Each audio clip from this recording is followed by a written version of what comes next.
Class 3 third unit test.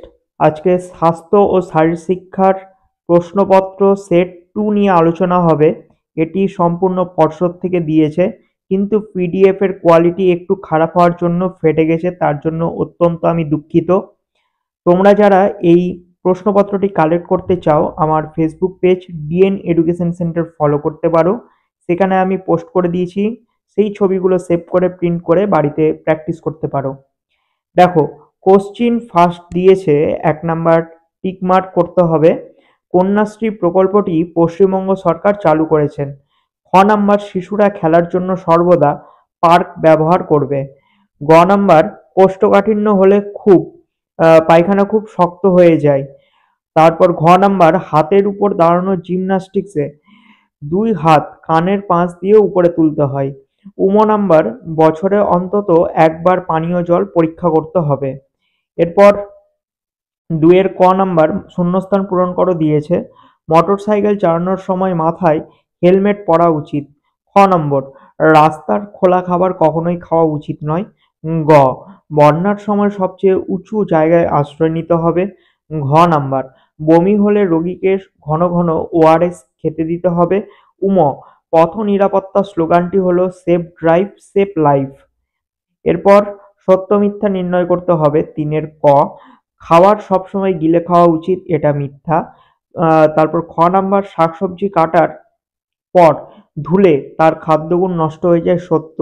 গ number কোষ্ঠকাঠিন্য হলে তন্তু বা ছিবড়ে জাতীয় খাবার খাওয়া যাবে না, এটা হবে মিথ্যা।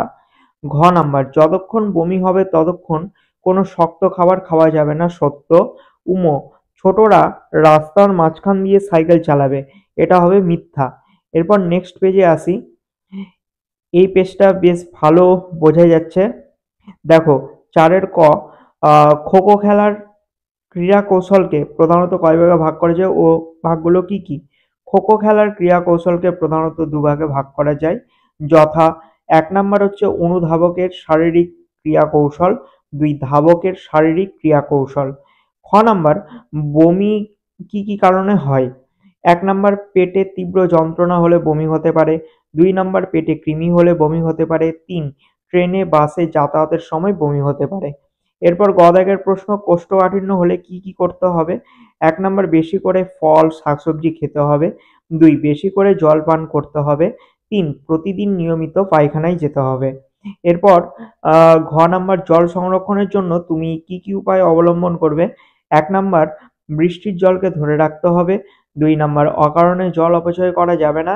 3 নাম্বার চৌবাচ্চা করে জল ধরে রাখতে হবে। এরপর নাম্বার রাস্তা পারাপার করার জন্য তুমি কি কি সতর্কতা অবলম্বন করবে? 1 নাম্বার ট্রাফিক সিগন্যাল মেনে রাস্তা পার হব। 2 জেব্রা ক্রসিং দিয়ে রাস্তা পার হব। 3 রাস্তার বাঁদিক দিয়ে সর্বদা চলবো। তো এই ছিল স্বাস্থ্য ও শারীরশিক্ষা প্রশ্নপত্রের আলোচনা। ভিডিওটি যদি ভালো লেগে থাকে অবশ্যই একটা লাইক করবে। চ্যানেলে যদি নতুন হও চ্যানেলটিকে সাবস্ক্রাইব করো, পাশের বেল আইকনে ক্লিক করো, বন্ধুদের সাথে শেয়ার করো। আর ফেসবুক পেজ থেকে দেখে থাকলে অবশ্যই আমার ফেসবুক পেজটি ফলো করো।